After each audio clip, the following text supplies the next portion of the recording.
உங்க மண்ணுக்காக போராடிட்டு இருக்கீங்க.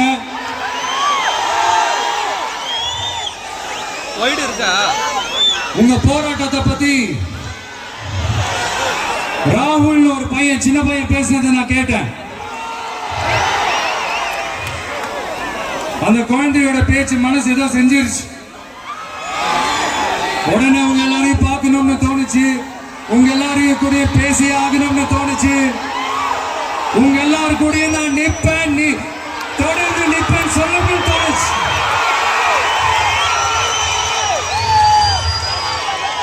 ஒவ்வொரு வீட்டுக்கும் ரொம்ப முக்கியமானவங்க அந்த வீட்டில் இருக்கிற பெரியவங்க தான்.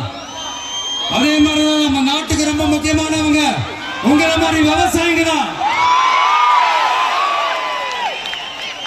அதனால உங்களை மாதிரி விவசாயிகளோட காலடி மண்ணை தொட்டு கும்பிட்டுதான்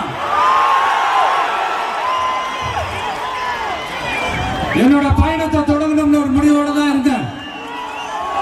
அதுக்கு சரியான இடம் இதுதான் எனக்கு தோணுச்சு.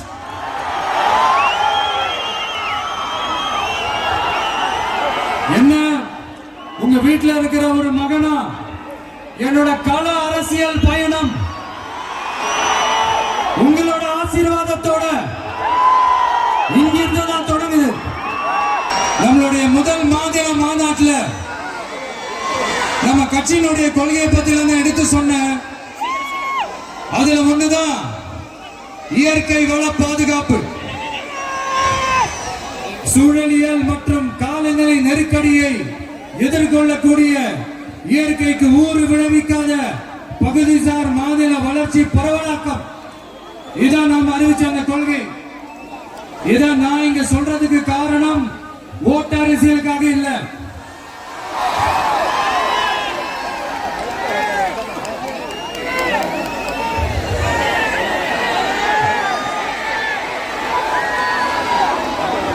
இன்னொரு தீர்மானம் அதே மாநில மாநாட்டில் நான் சொன்னேன்.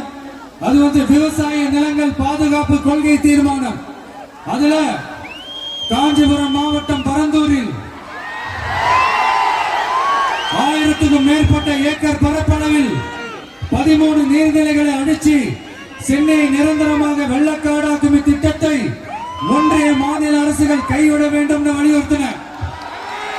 அது மட்டுமில்லாம இந்த மண்ணுக்காகவும் மக்களுக்காகவும் நம்ம விவசாயிகள் பாதிக்கிற இந்த திட்டத்துக்கு எதிராக சட்ட போராட்டம் நடத்தவும் தயங்க மாட்டோம்னு சொல்லியிருந்தோம். அதை இங்க உங்க முன்னாடி ரொம்ப ஸ்ட்ராங்கா வலியுறுத்துறேன். இந்த பிரச்சனையில நான் உங்களோட உறுதி அளிப்பேன்.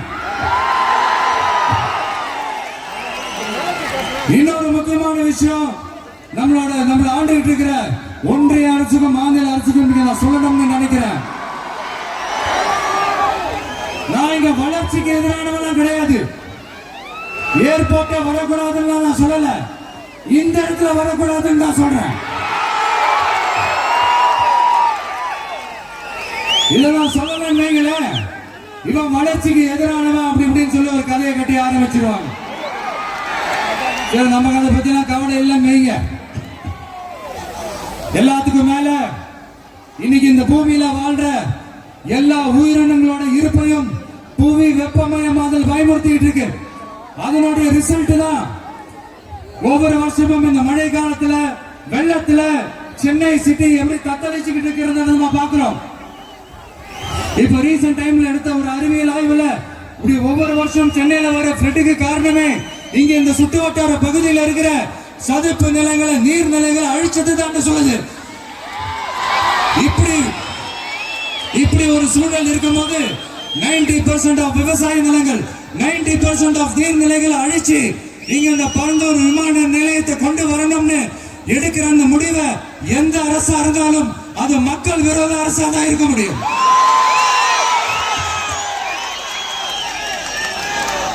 இப்ப சமீபத்துல நம்ம அரிட்டாப்பட்டி பகுதியில அந்த டங்ஸ்டன் சுரங்கம் அமைக்கிறதை எதிர்த்து தமிழ்நாடு அரசு ஒரு தீர்மானம் ஒன்று கொண்டு வந்தாங்க. அதை நான் மனப்பூர்வமாக வரவேற்கிறேன். ஆனா அதே நிலைப்பாட்டை தானே இங்க நம்ம பரந்தூர் பிரச்சனையில எடுக்கணும்.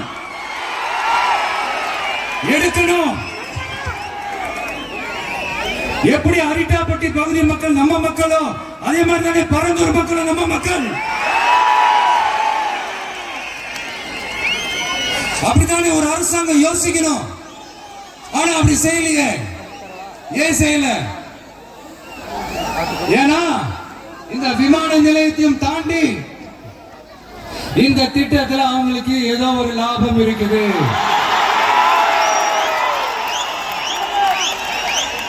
அதை நம்ம மக்கள் தெளிவா புரிஞ்சு வச்சிருக்கிறாங்க. நம்மளுடைய ஆட்சியாளர்களுக்கு ஒரு சில கேள்விகள். நீங்க எதிர்கட்சியா இருக்கும் போது 8 வழிச்சாலையை எதிர்த்தீங்க, அந்த காட்டுப்பள்ளி துறைமுகத்தை எடுத்தீங்க. அதே தானே இங்கேயும் அதே நிலைப்பாடு தானே இங்கே எடுக்கணும். எதிர்கட்சியா இருக்கும் போது விவசாயிகளுக்கு ஆதரவு, ஆளுங்கட்சியா இருக்கும் போது விவசாயிகளுக்கு எதிர்ப்பா? எனக்கு புரியலையே.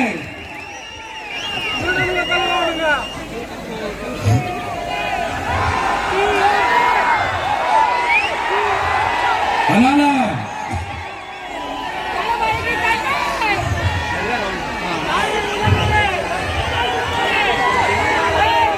இனிமேலும் சொல்றேன், உங்க நாடகத்தெல்லாம் பார்த்துக்கிட்டு மக்கள் சும்மா இருக்க மாட்டாங்க. நீங்க உங்களோட வசதிக்காக அவங்களோட நிக்கிறதும் அவங்களோட நிக்காம இருக்கிறதும், நாடகம் ஆடுறதும் நாடகம் ஆடாம இருக்கிறதும், அது சரி. நம்புற மாதிரியே நாடகம் ஆடுறதுலதான் நீங்க கில்லாடிகளாச்சு.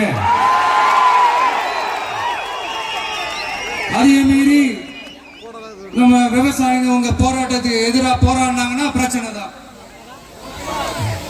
அதனால இனிமேல் உங்க நாடகத்தை பார்த்துக்கிட்டு மக்கள் சும்மா இருக்க மாட்டாங்க. உங்களோட இந்த விமான நிலையத்துக்காக நீங்க ஆய்வு செஞ்ச இடத்தை மறு ஆய்வு செய்யணும்னு ஒன்றிய அரசுக்கும் மாநில அரசுக்கும் நான் கேட்டுக்கிறேன். விவசாய நிலங்கள் இல்லாத இந்த பாதிப்புகள் குறைவா இருக்கிற இடங்களா பார்த்து உங்களுடைய விமான நிலையத்தை கொண்டு வாங்க. வளர்ச்சி தான் மக்களின் முன்னேற்றம். ஆனா அந்த வளர்ச்சின்ற பேர்ல நடக்கிற அழிவு மக்களை ரொம்பவே பாதிக்கும்.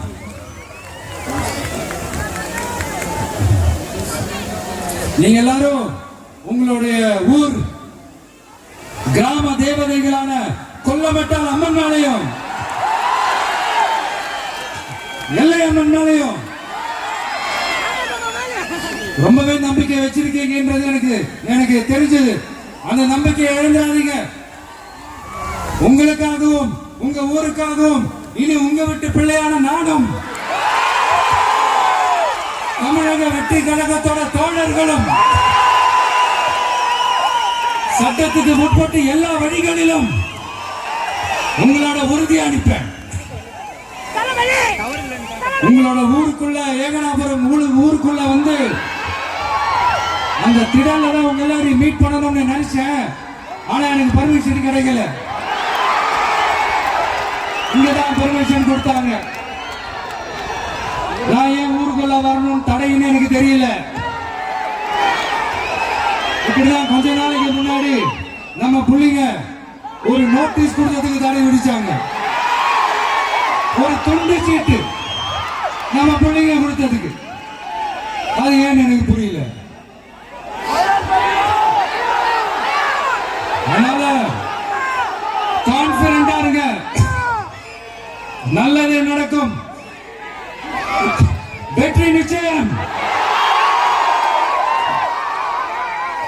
மீண்டும் சந்திக்கும் வரை நன்றி, வணக்கம்.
விவசாயிகள் பேசுனதை நான் கேட்டேன்.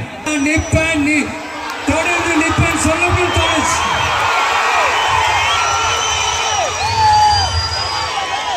ஒவ்வொரு வீட்டுக்கும் ரொம்ப முக்கியமானவங்க அந்த வீட்டில் இருக்கிற பெரியவங்க தான்.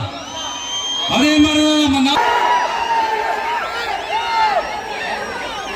இன்னும் கொஞ்ச நேரம் டைம் ஸ்பெண்ட் பண்ணலாம் தான் வந்து, ஆனா இந்த நிலவரம் பார்த்தா முடியாது போல் இருக்கு. சரி, ஓகே, உங்க எல்லாரையும் பார்த்ததுல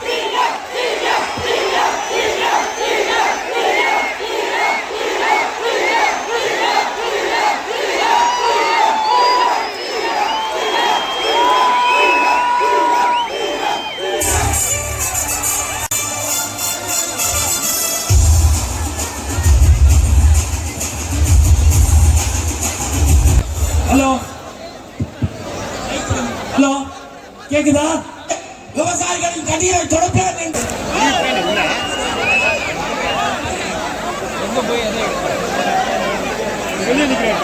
கதையை சொன்ன